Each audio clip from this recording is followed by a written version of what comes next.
Buenas noches, chicos. Sí, estoy leyendo. ¿Quién me hace una pregunta? Profe, buenas noches. Una consulta. Estaba revisando uno de los deberes que dice ensayo de 10 herramientas para business intelligence. O sea, dice, identifica 10 herramientas. ¿Tengo que ver las que se usan para hacer esto o cómo? Disculpen, no entiendo esa pregunta. A ver, déjame, voy a abrir la tarea porque son tantas. ¿Es la tarea número 1? Sí, profe, es la 1. Ya. Ay, no, perdón, abrí la 3.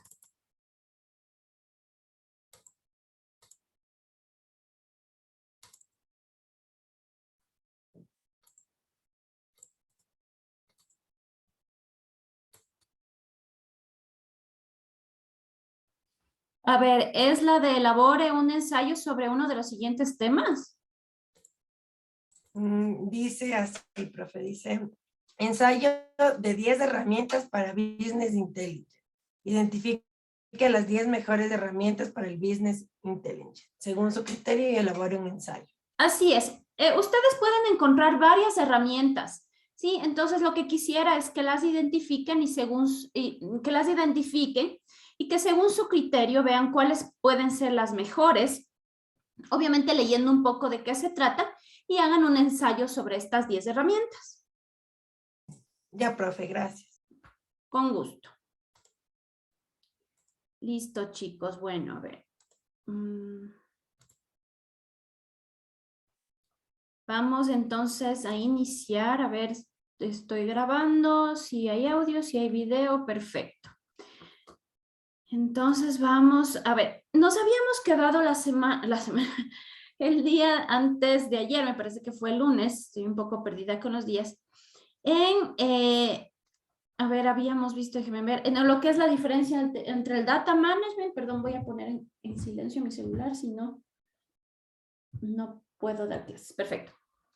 La diferencia entre el data management y el data government. Sí, entonces, básicamente el data management es el manejo como tal, ¿no es cierto? Es toda la parte del análisis, de la integración, de la recopilación, todo como tal, el proceso como tal. Y el governance, obviamente, en cambio, ya es todo el tema de políticas, de responsables, etcétera, sobre este proceso o este sistema de información. Ahora vamos a ver una introducción del Data Science. Permítame un ratito, voy a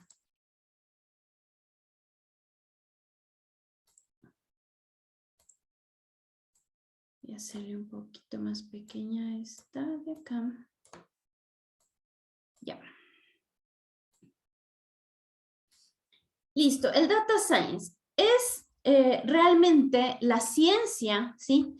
Que estudia de dónde viene la información, toda la información, cómo se representa y cómo se convierte en un recurso valioso ya como información y como conocimiento para poder crear negocios y proyectos de negocios y estrategias en los negocios, ¿sí? Para ello, pues se busca extraer grandes cantidades de datos para identificar patrones. Habíamos visto, ¿recuerdan? Que la idea es identificar patrones, también categorizar para poder ir comparando información, haciendo, por ejemplo, comportamientos del consumidor, etc. Para poder ayudar a una organización a controlar costos, aumentar la eficiencia, sí, por ejemplo, si aumentamos, disminuimos costos, quizá. Sí, creo que estoy grabando, permíteme. Sí, sí estoy grabando, Pedro. Sí, sí se está grabando. Muchas gracias por el comentario, pero veo que sí se está grabando. ¿Ustedes lo ven como grabándose o no, chicos? Ya me preocupé, porque a mí me sale grabando. Ustedes pueden verle, en la parte superior sale como un recording. No Sí, sé buenas si... noches, sí se está grabando. Ah, ya, perfecto. Sí, sí sale grabando. Ya, chévere. Muchas gracias, chicos. Listo. Entonces, ¿cómo controlamos nosotros los costos? Por ejemplo, si es que a través del manejo de la información, por ejemplo, podemos descubrir en qué proceso de producción se está desperdiciando materia prima, por ejemplo, o materiales indirectos en el producto. Entonces, podemos de esa forma controlar costos, reducir costos, aumentar la eficiencia. En el tema, por ejemplo, de la logística. De hecho, el geomarketing es una de las ciencias que se alimenta de todo este business intelligence para su operación, ¿sí? Entonces, a través de estos datos, de esta información, el geomarketing, por ejemplo, puede aumentar la eficiencia en la distribución, en la logística, etcétera. Además que nos permite también este data science reconocer nuevas oportunidades de mercado y aumentar la ventaja competitiva de la organización, ¿sí? Si es que nosotros podemos reconocer patrones del consumo, si es que podemos incluso darnos cuenta de tendencias que se vienen en el mercado, si es que podemos controlar nuestros costos, ¿sí? Pues obviamente vamos a tener una ventaja muy, muy superior con nuestra competencia. El data science, además, emplea disciplinas como las matemáticas, estadísticas y ciencias de la computación. Es lo que habíamos dicho, ¿verdad? Generalmente son matemáticos los que construyen, son los arquitectos de estos modelos matemáticos, valga la redundancia, para poder manejar estos datos, ¿sí? Además que se incorporan técnicas como el machine learning, que es el aprendizaje automático, los clusters, que son los análisis de grupo, el data mining, que habíamos visto que es la minería de datos, y la visualización. La visualización se refiere ya a cómo se presenta la información, porque una cosa es, claro, cómo yo recopilo, cómo está creado nuestro modelo, pero también cómo se la presenta, cómo se la utiliza para que los usuarios puedan realmente sacar provecho a esta información y tomar decisiones.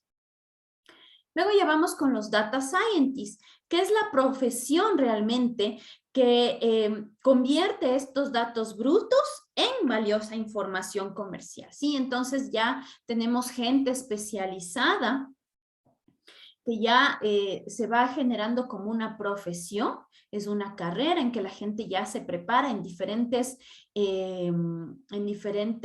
profesiones como tal, o un cúmulo de profesiones para poder, todos estos datos que se encuentran afuera, esta big data, todo esto tan grande que puede llegar a nuestra organización, ¿cómo lo transforman en algo bruto, en algo sin sentido? Le dan un contexto y ya se forma en una valiosa información comercial.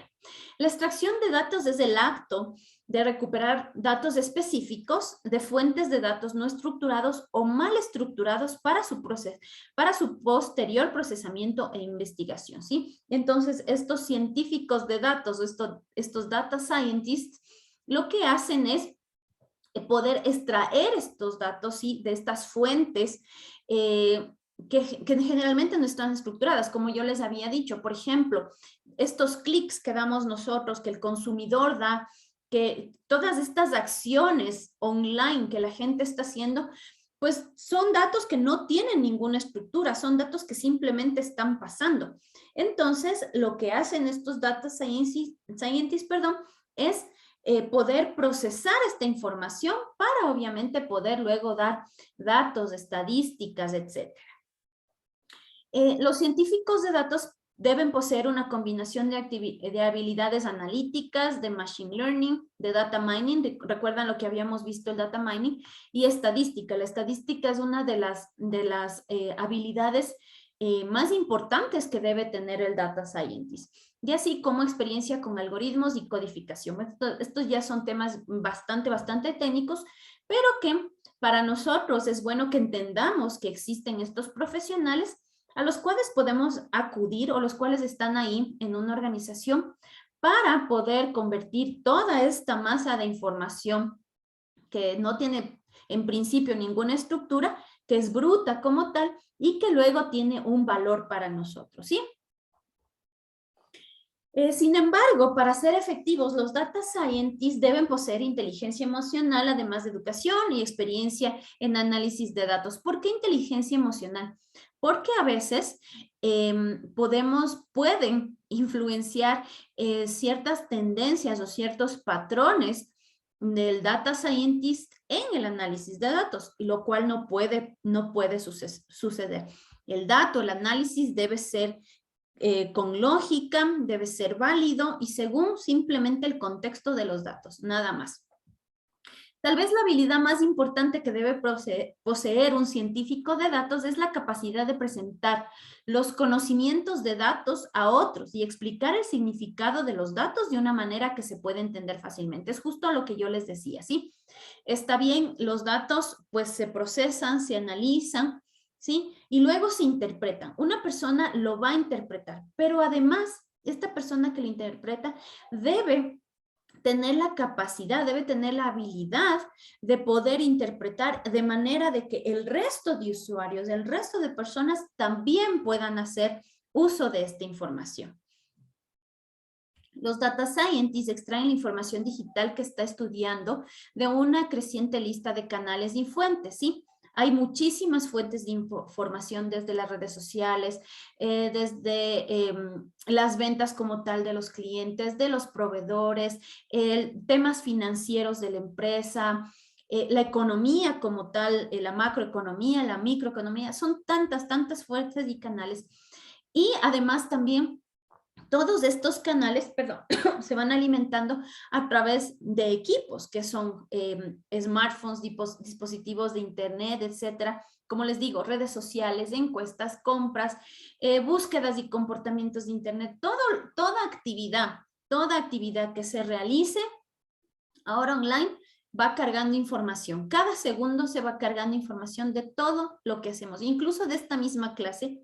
Ya se está cargando información porque ya nosotros estamos online, entonces estamos cargando información de que vemos N personas reunidas a través de Zoom. Los data scientists pueden identificar patrones para resolver problemas a través del análisis de datos o un proceso conocido como data mining. ¿Recuerdan que habíamos hablado del data mining, que es ya un tema de no solamente recolectar información, clasificarla, etcétera, sino también ya dar patrones, ya podemos ver con el data mining comportamientos de consumo, tendencias, etcétera. Los beneficios específicos del data science varían según el objetivo de la empresa, y la industria. Los departamentos de marketing, por ejemplo, y de ventas, pueden extraer datos de clientes para mejorar las tasas de conversión o crear campañas de marketing uno a uno. Sí, entonces, por ejemplo, una de las cosas que uno hace es conectar la página web que tenemos, nuestra tienda online, con un píxel de Facebook. Entonces se conecta. Cada vez que, por ejemplo, ustedes ponen que quieren algunos artículos en el carrito de compras y por A o B dejaron el carrito de compras ahí y no compraron en realidad, no finalizaron la compra, no pusieron tarjeta de crédito, no hicieron nada más y se quedó ahí. Esta información nosotros podemos, como departamento de marketing o ventas, es una forma con algoritmos y matemática que se conecta a nuestro Facebook y a Facebook al momento de hacer una campaña nosotros podemos segmentar y podemos decir, quiero que envíes una campaña pagada a las personas que dejaron el carrito de compras en stand-by en mi tienda en línea. ¿Sí? Entonces, si ven, esta información, este data science lo que hace es, yo voy directo a la persona que dejó su carrito de compras y no se llevó nada. Es como que yo tuviera, chicos, ¿pueden apagar el micrófono? Voy a ver si yo puedo silenciar. Porque... muchas gracias. Listo, es como que tuviéramos... Imagínense en un supermercado gigante y que vaya la gente y llena su carrito de compras y al final llega a la caja y se va y no compra. Y es como que alguien estuviera viendo y se acerca y dice, ¿por qué no compró? Por favor, regrese. Necesita ayuda, necesita más información. ¿Por qué no se decidió? Por favor, regrese. Es algo así, pero obviamente online. ¿Sí? Entonces, imagínense en todo lo que es el data science, de que puede ir específicamente hacer un retargeting, es decir, a insistirle a esa persona a que termine de su compra, ¿sí? Las instituciones bancarias, por ejemplo, están extrayendo datos para mejorar la detección de fraudes. Esto es algo muy, muy importante. A través del data science, pues los bancos pueden darse cuenta, por ejemplo, de cierta información, de ciertos comportamientos, ¿sí? ¿Qué está pasando? Y pueden detectar fraudes. Por ejemplo, hace algunos, diría yo años, puede ser un par de años, me parece que fue antes de la pandemia, es más, que empezó a haber muchos problemas porque a la gente empezó a llegarles correos a través, con unas cuentas ficticias de un banco, y la gente al momento de dar clic, porque les pedían que actualicen su información o lo que sea, al momento de dar clic, tú ya estabas dándole acceso a ese hacker, a esa organización delictiva, a tu información en el banco. Entonces, las empresas a través del data science lo que hacen es extraer todo este comportamiento online raro, diferente, ¿para qué? Para mejorar su seguridad y evitar fraudes. Las empresas de envío utilizan data science para encontrar las mejores rutas, horarios y mejores modos de transporte. Es el geomarketing, por ejemplo, ¿sí? El geomarketing es una de las tantas, digamos, herramientas o divisiones de este data science que a través del uso de sistemas de información, pues mejora rutas, horarios, distribución y todo lo que ya habíamos visto en el geomarketing. Luego tenemos el data science y el machine learning. El machine learning a menudo se incorpora al data science y es una herramienta de inteligencia artificial que esencialmente automatiza, a la parte del procesamiento de datos del data science. Y entonces ya es la computadora como tal, el programa como tal, el modelo matemático como tal, ¿sí? Que ya se encarga del procesamiento de datos. Integra algoritmos avanzados.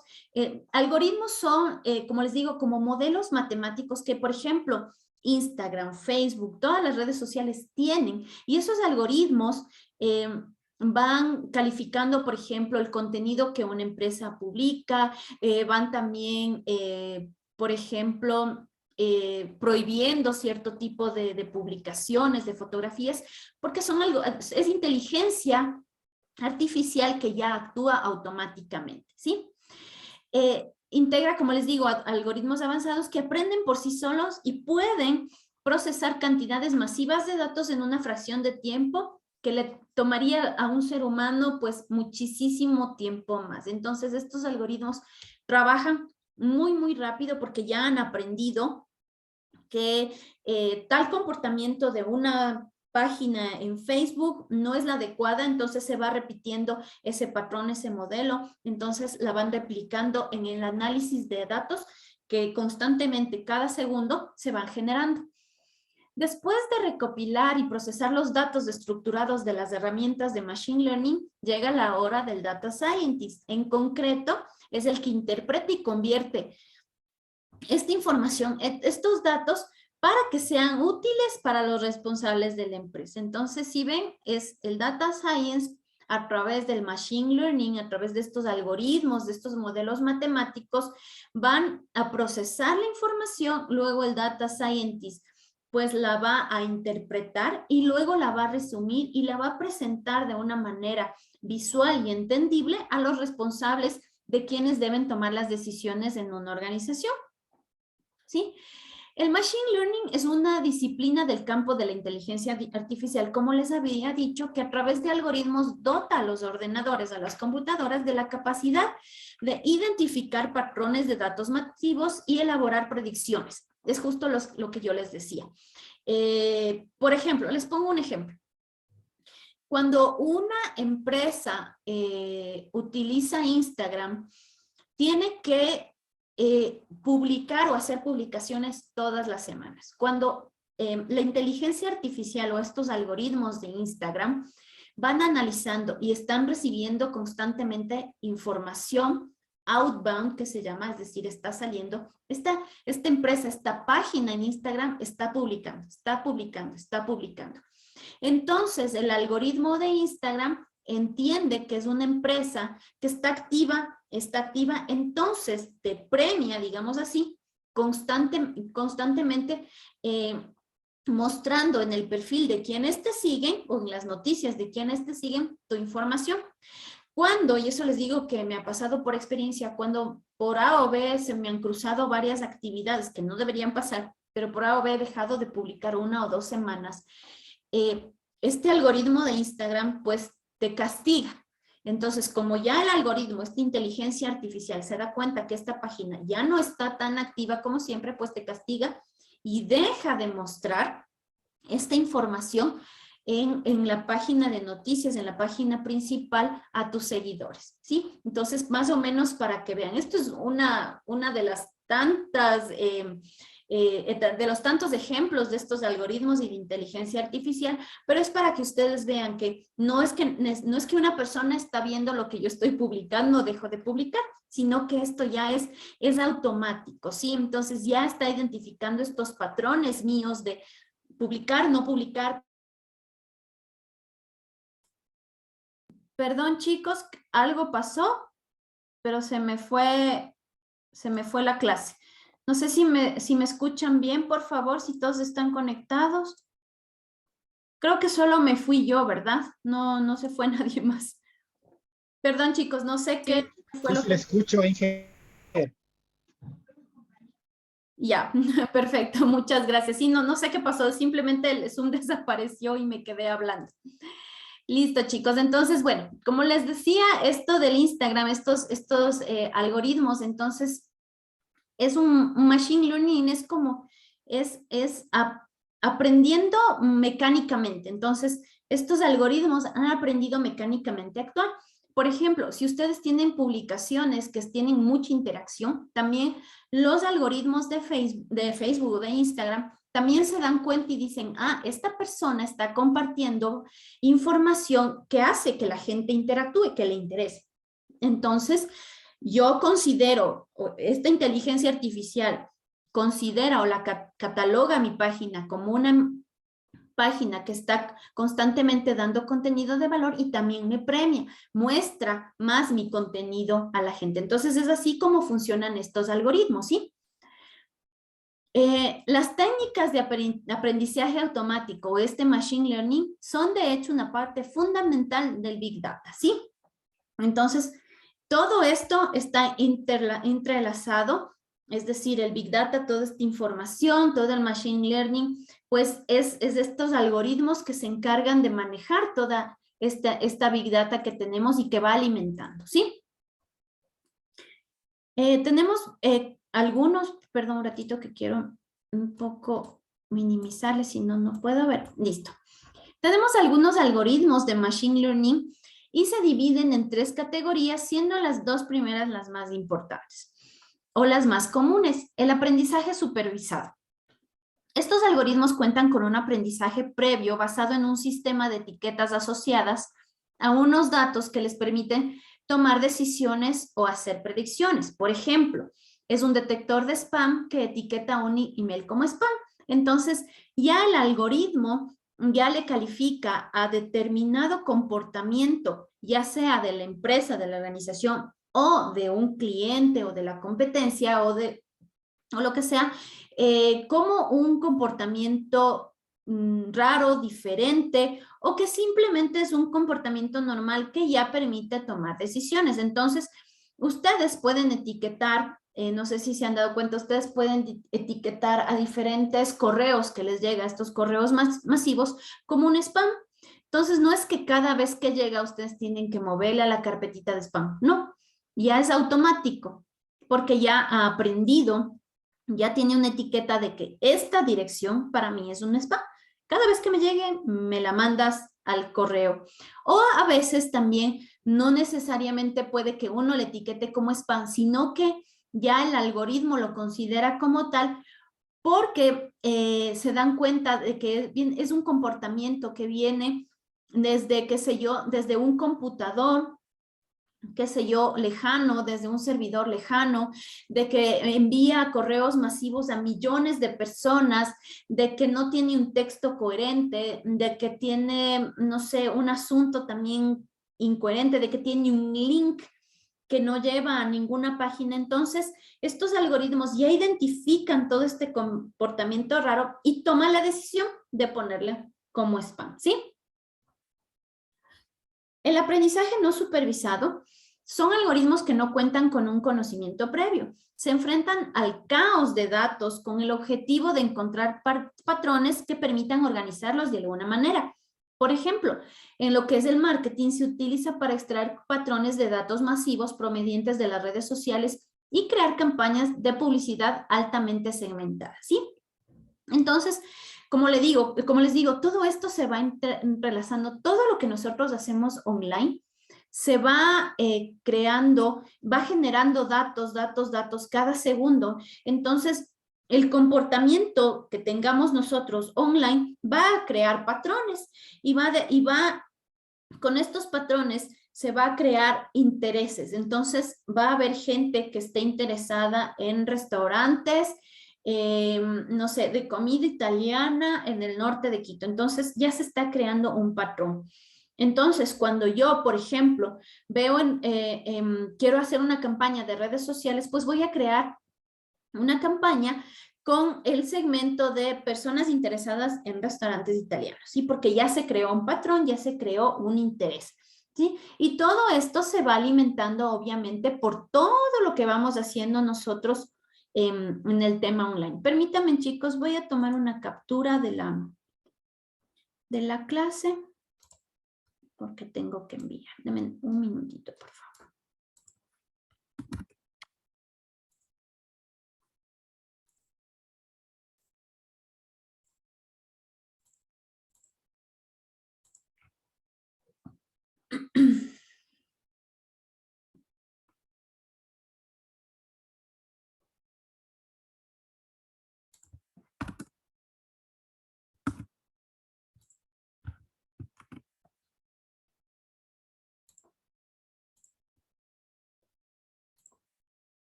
Perfecto.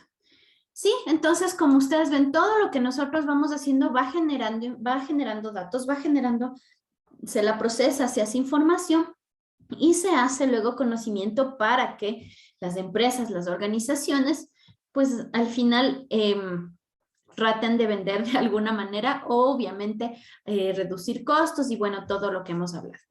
El aprendizaje por refuerzo, su objetivo es que un algoritmo aprenda a partir de su propia experiencia. Esto es, que sea capaz de tomar la mejor decisión ante diferentes situaciones, de acuerdo a un proceso de prueba-error en el que se recompensan las decisiones correctas. En la actualidad se está utilizando para posibilitar el reconocimiento facial, hacer diagnósticos médicos y clasificar secuencias de ADN. ¿Sí?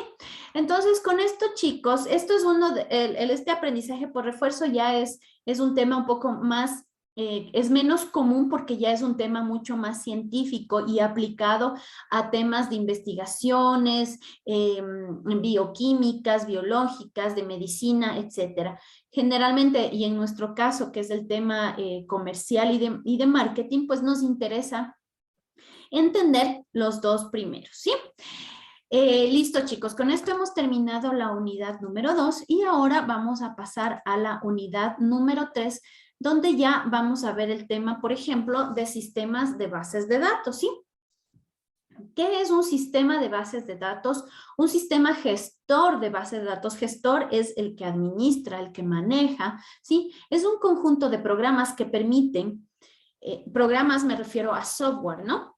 O a sistemas como tal que permiten el almacenamiento, la modificación, la extracción de la información en una base de datos, ¿sí? Una base de datos obviamente es el lugar donde vamos a almacenar, es lo más importante, porque si no tenemos un lugar virtual, digamos así, en un procesador, en una computadora donde administrar, donde poder recuperar o tener esa base de datos, pues de nada va a servir, porque no existe, no podemos nosotros ponerla en nuestra base de datos, que es nuestra cabeza, sino que necesitamos un equipo, ¿sí? Con el software necesario para esta gestión de base de datos, ¿sí? Los usuarios pueden acceder a la información usando herramientas específicas de consulta y de generación de informes o bien mediante aplicaciones al efecto. A ver, perdón, alguien me dice algo. Voy a leer, perdón un ratito. Sí, buenas noches, ingenieras. Disculpe, estaba con... Ah, ya. Ok, listo, Antonella. Bueno, no se preocupen que de todas formas ustedes saben que la clase se graba, entonces posteriormente la pueden visualizar en el aula virtual, ¿sí? Entonces, prosigamos. Voy a cerrar el chat, si no, no puedo ver.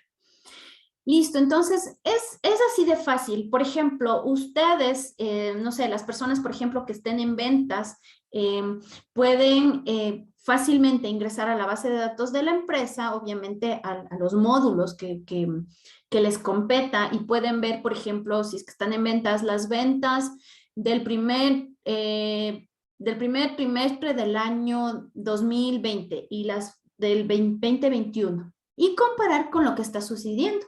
Entonces, si ven, es una base de datos, es la información que está en algún lugar, en un servidor, ¿sí? Y que al ustedes poder hacer la consulta, pues genera un informe. Entonces, este informe va a decir que en enero vendieron, por poner un ejemplo, 20,000, en febrero 25,000, en marzo 30,000, en el 2020, en el 2021, no sé, 15, 20, 25, y hasta el 16 de marzo, pues van vendiendo 30, 35 y 40, se me ocurre. Entonces van viendo la tendencia y es así como funciona, ¿sí? Para que tengan una idea más clara. Estos sistemas también proporcionan métodos para mantener la integridad de los datos. Pues obviamente muchas personas, sobre todo en las empresas que se trabaja con muchas personas, con muchos módulos en los sistemas, entonces obviamente uno tiene un usuario y una contraseña, que es la forma de poder administrar, es decir, quién tiene acceso a qué información y también tener seguridad de la información. ¿Sí? Como les digo, nos sirve para administrar el acceso a los usuarios a los datos y recuperar la información si el sistema se corrompe. Entonces, obviamente esta base de datos debe tener algún tipo de backup para que si es que algo sucede, no se pierdan estos datos. Imagínense perder, no sé, digamos el Supermax si pierde la información de sus últimos 2 años de venta. O sea, imagínense en la catástrofe. Entonces, por eso es importante un sistema de base de datos. Permite presentar la información de base de datos en varios formatos, como les había dicho, en informes. Entonces, ustedes tienen un informe de cuánto se vendió y que pueden incluir incluso gráfico. Entonces, ya van viendo en barras, por ejemplo, cuánto se vendió en el primer trimestre del 2020, del 2021 y cómo vamos en el 2022, ¿sí? Y obviamente, el tema gráfico y visual nos permite incluso poder interpretar de mejor manera la información. Generalmente se accede a los datos mediante lenguajes de consulta, lenguajes de alto nivel que simplifican la tarea de construir aplicaciones. También simplifican las consultas y la información y la presentación de informes. Sí, obviamente no es que nosotros como usuarios vamos a ingresar códigos y programación, sino que no, simplemente esto en la parte de atrás de este sistema, obviamente, existen estos códigos, esta programación, pero nosotros como usuarios ya vemos la parte de adelante, esa parte en que solamente desplegamos una lista de opciones, damos un clic, damos clic en el rango de fechas y listo, ¿sí?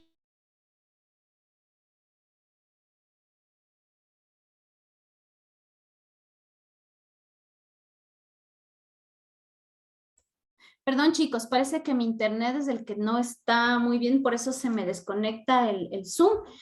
Ahorita abrí la puerta de mi estudio para ver si así no hay como un bloqueo con la señal, que generalmente no sucede, pero espero que eso le solucione al tema. Cuando llueve, lastimosamente, el internet empieza a fallar. Pero bueno, entonces, como les estaba explicando, nosotros como usuarios, pues obviamente tenemos la parte amigable del sistema de solamente ir haciendo clic en la información que necesitamos.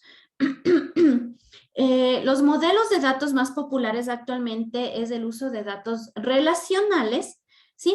Y obviamente aquí nos habla de tipos de programaciones que son Oracle o el MS SQL Server, el DB2 y así tenemos algunos programas que son compatibles con este modelo. Yo lo que quisiera es más bien darles como una diferencia para que la puedan entender mucho mejor entre lo que son las bases de datos relacionales y las bases de datos no relacionales o que se llaman con objeto. Sí, las bases de datos relacionales se caracterizan por ser una colección ordenada de registros que se organizan en un conjunto de tablas.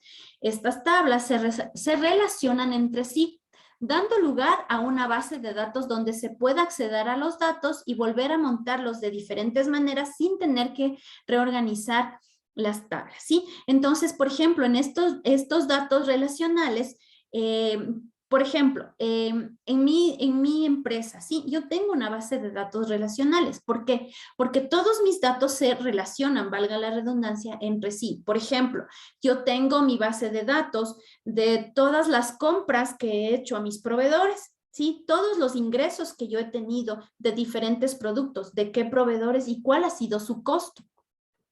Tengo la otra que tengo mis tablas o mis datos organizados de todas las ventas que he realizado. Tengo los clientes, tengo los productos que han llevado, a dónde han llevado y los precios, ¿sí? La una es tabla de ventas y la otra es tabla de proveedores, ¿sí? Pero se relaciona, porque al final yo puedo comparar lo que he comprado y lo que he vendido, al precio que he comprado y al precio que he vendido, ¿sí? Incluso tener un control del stock, porque, por ejemplo, ¿por qué compré, no sé, 50 juegos de sábanas si únicamente vendí 30? ¿Sí? Entonces, esas son las bases de datos, perdón, relacionables o relacionales, que de alguna forma nosotros podemos ir jugando con esta información, comparándola, analizándola para tomar decisiones o para controlar lo que está sucediendo en nuestra organización. Y, por ejemplo, las bases de datos no relacionales están diseñadas para modelos de datos específicos y que no necesitan ser relacionados con otros modelos. Cada tabla funciona de forma independiente y son mucho más sencillas que los modelos relacionales. Entonces, imagínense en una biblioteca, ¿sí? En una biblioteca ustedes tienen un modelo de datos, una tabla de datos de todos los libros que se encuentran en la biblioteca. Y por otro lado tienen una tabla de todas las revistas que se encuentran en la biblioteca. No podemos relacionar o no nos interesa relacionar los libros con las revistas, porque simplemente a mí me interesa saber qué libros son, de qué autor, de qué editorial, de qué año, y la revista es otro tema, ¿sí? Entonces, como ustedes ven, no se relaciona. Listo, entonces eso es como la parte que quería que ustedes puedan identificar la diferencia de la una y de la otra.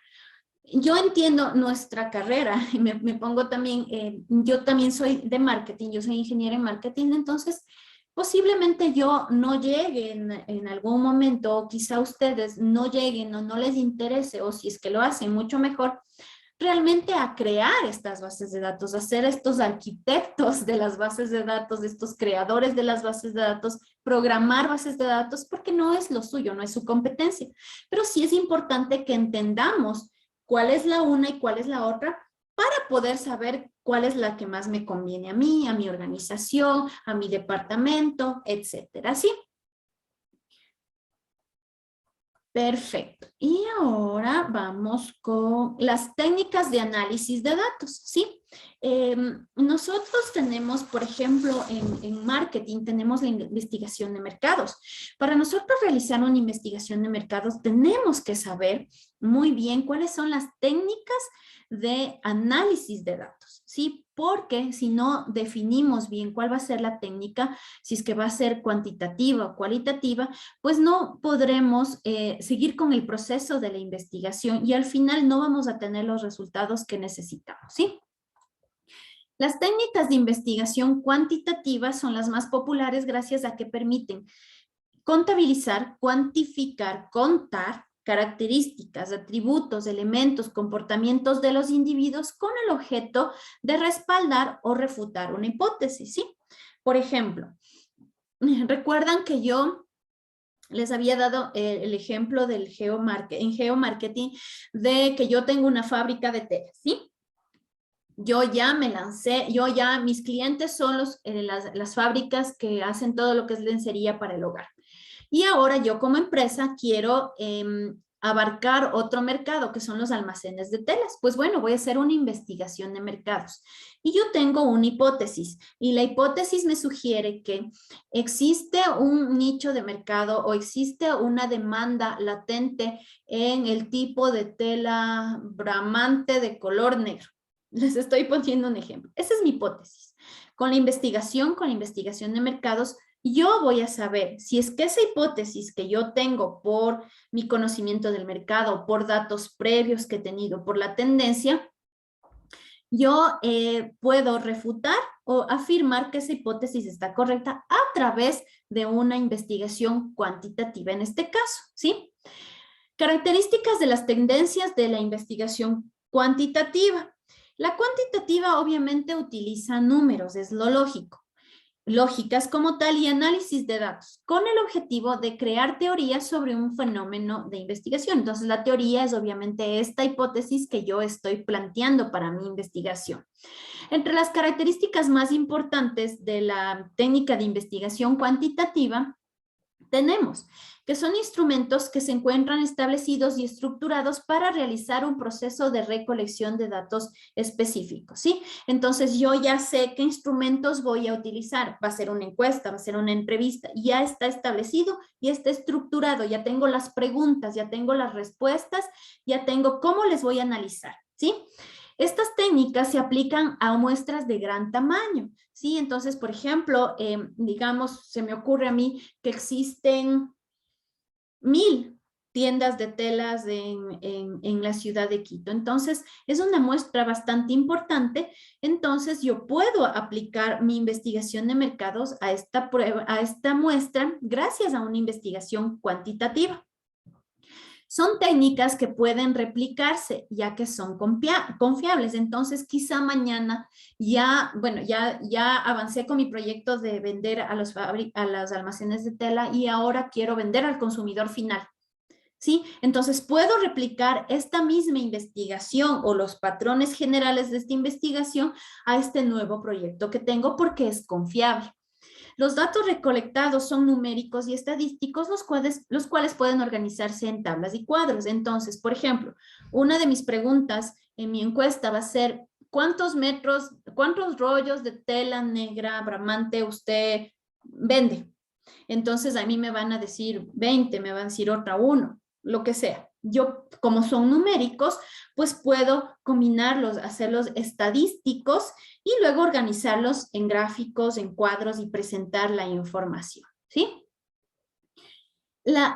Además, nosotros de estas características, pues también tenemos ventajas al utilizar esta investigación. Perdón, proporcionan una respuesta relativamente concluyente a las preguntas de investigación, ¿sí? Podemos decir que a una persona le preguntan, ¿a usted le gusta la comida italiana? ¿Sí o no?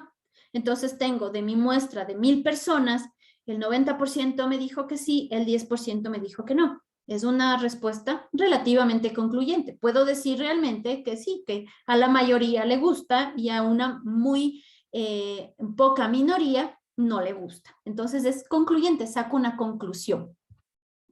Cuando los datos se recopilan y analizan de acuerdo con una metodología estandarizada y confiable, los resultados pueden ser confiables. Obviamente, si es que la encuesta se hizo, es veraz, es verídica, no que a alguien le contratamos para que haga las encuestas y llena la información como quiso, pues si es que es verídica, si es que además luego se utilizó una metodología estadística para poder analizar los datos, pues los resultados son bastante confiables. Y en investigación generalmente se habla de tener de 2 a 5% de error en las investigaciones, tomando en cuenta de que todos los pasos son ejecutados dentro de la veracidad que corresponde.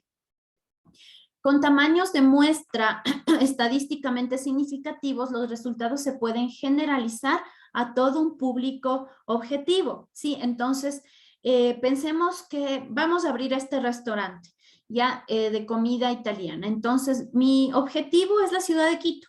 Entonces, estamos hablando de que cerca de 4 millones de habitantes.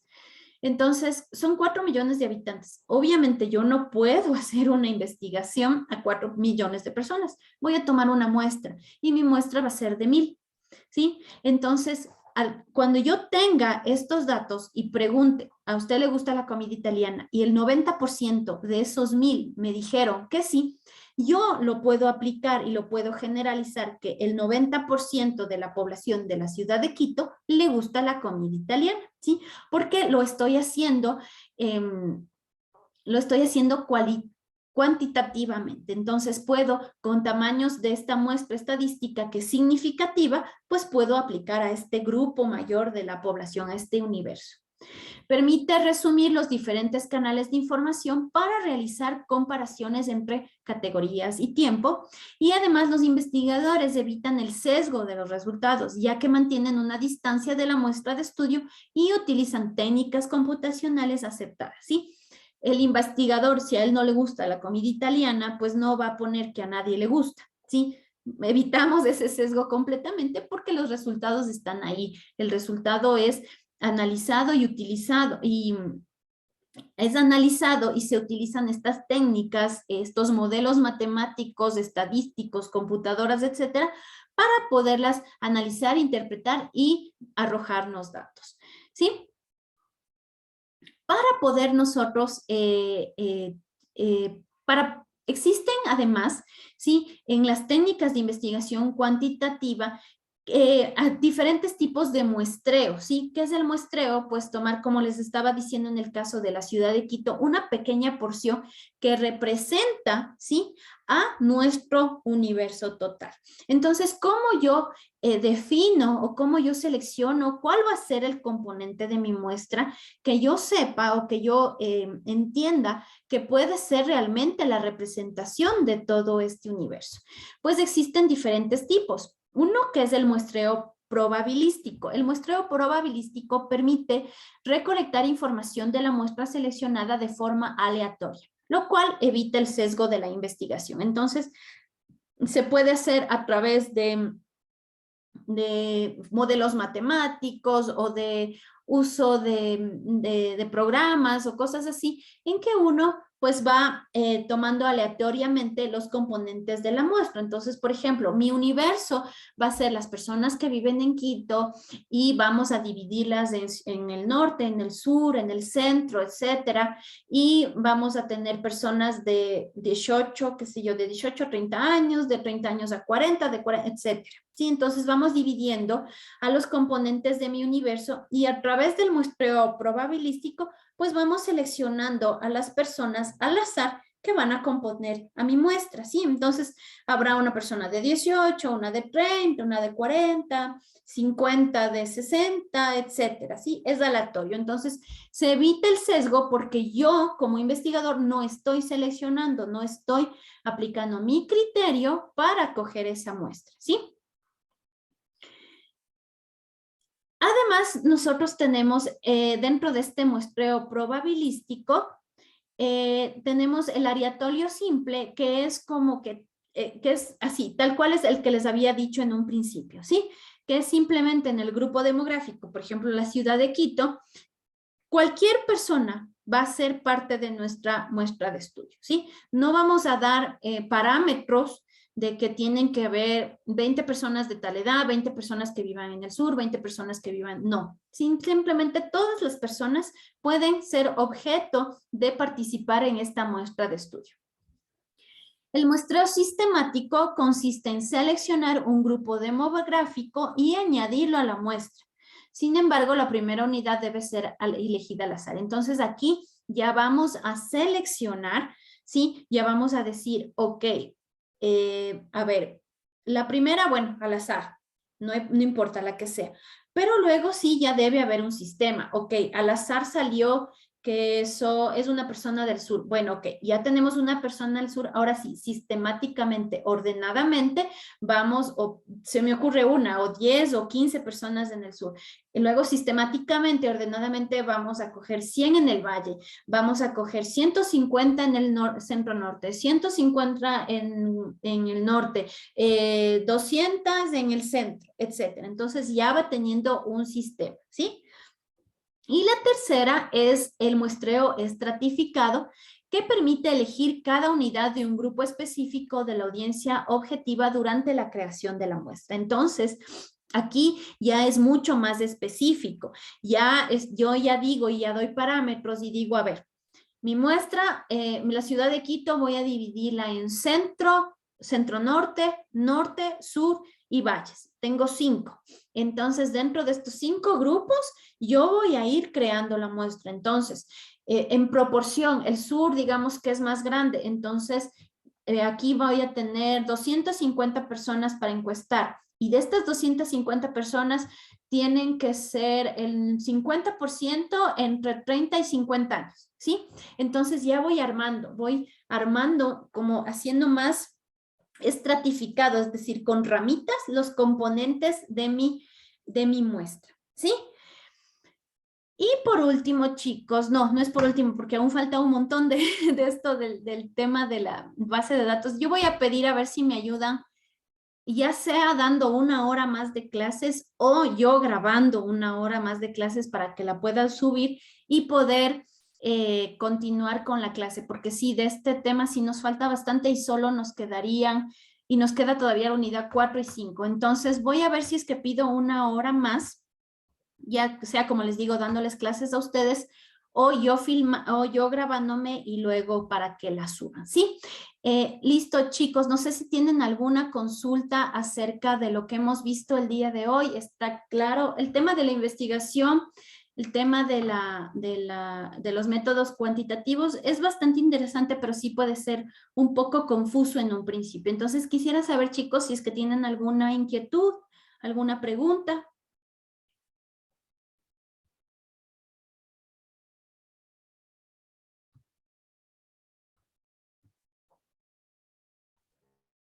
No, Inge, más bien creo que cuando ya acabemos esta clase va a haber interrogantes, porque todavía como está pendiente algo, entonces como que crea, pero está claro el tema de muestra Ya, y la perfecto. base Sí, de o sea, lo datos. importante es que ustedes entiendan, ¿no? Cuáles son los tipos de muestreo, es decir, que sepan que existen 3 y que uno es totalmente aleatorio, que el otro ya ustedes, el primero que se escoge es aleatorio, pero el resto ya tiene un sistema y el otro ya tiene como sus ramificaciones y ustedes van dando patrones para ir armando su muestra, ¿sí? Como les digo, la muestra debe representar a este universo.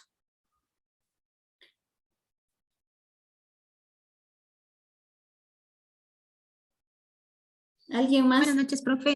¿Qué tal, Yo, Alexandra? más que todo por lo que nos pudo cambiar los horarios. En el tema de la hora que nos pide, yo creo que sería más factible ver si es que podemos trabajar las últimas clases que tenemos desde las 7:30, para así no adelantar tanto y poder todos estar presentes. Ya, sí, bueno, el día de mañana también pedí que sea a las 8. El lunes para mí es bastante complicado, entonces de ley necesito que sea a las 6. Pero déjenme hablar con el instituto para ver cómo puedo pedir esta hora extra. Podría ser la opción de Alexandra, el que sea una media horita, no sé, mañana o el lunes o algo así, para poder avanzar con esta materia. Ahora, bueno, sí, tendría que revisar igual cómo estamos con la unidad 4, si es que es bastante extensa, si no, podríamos quedarnos un poquito más en esto de la investigación, que aparte es súper, súper interesante, es realmente una de las bases del marketing, la investigación de mercados. Buenas noches. Ingeniera, yo tengo una consulta. Lo que pasa es que, bueno, cuando son las clases a las 6, obviamente obviamente no puedo por mi trabajo, yo no llego a esa hora. Ujú, Y ahorita como fue a las 8, pues por eso me pude conectar. ujú. Pero yo, bueno, en las anteriores materias yo siempre encontraba las clases grabadas, pero en esta yo no veo ninguna clase de las anteriores grabadas. Entonces no sé si no se están grabando o es que no se han subido. Yo creería que no las han subido todavía, porque yo sí he grabado y les he enviado. Entonces, más bien les voy a preguntar mañana a ver qué pasó, por qué no las han subido, porque sí han estado grabando y sí les he enviado. Ah, ya, porque así son de gran ayuda, al menos para cuando uno va a dar las lecciones o el Claro, examen, claro. uno ya ve ahí las clases y uno puede, por ejemplo, yo que no puedo conectarme a las 6, yo ya me guío. Claro, claro, chicos, sí, entiendo totalmente. Como les digo, o sea, yo también tengo que organizarme un poco en mi trabajo, pero por eso les ofrecí que hoy y la clase de mañana, pues me conectaba a las 8. El lunes no les ofrezco realmente a las 8 porque tengo algunas otras cosas que hacer. Como tengo pico y placa aquí en Quito, se me complica un poco. Entonces ya me quedo trabajando en la oficina hasta tarde, pero voy a ver cómo puedo hacer para organizarme y si es que es posible, haríamos la clase a las 8. Si no, trataría de que sea a las 7 y capaz se pueden conectar aún más personas.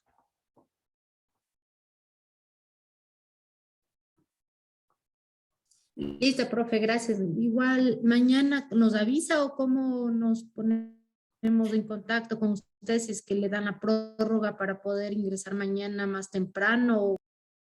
Yo me imagino que las personas en el instituto les indicarían y que también sería visible en el aula virtual, ¿sí? Pero de todas formas yo ya hablo con ellos para que encontrar la forma de que puedan ustedes revisar la información de que sí se puede o cómo hacemos con la hora adicional que yo pediría, ¿sí?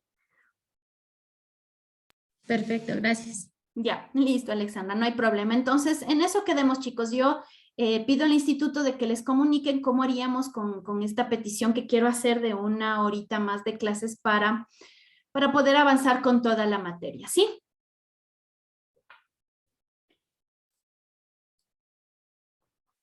Nadie más no tiene ninguna consulta, nada. Entonces, para el día de mañana sí tenemos que terminar como sea este tema de los modelos de investigación y todo eso, porque ya debemos avanzar a la siguiente unidad, ¿sí?